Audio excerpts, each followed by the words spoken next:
Well, it's Macau. It's the Mercado Vermelhio, the red market. It's quite extensive, goes on. It's absolutely peeing down at the moment. We'll try and get some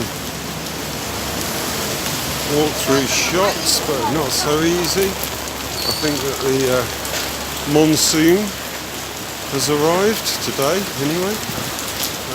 Lots of different people shopping out.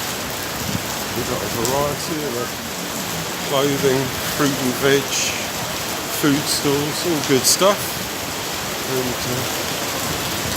if we get a break in the rain, we might be able to get some more footage. I don't know. It's quite a thing. It's quite a thing. And very, very, very wet.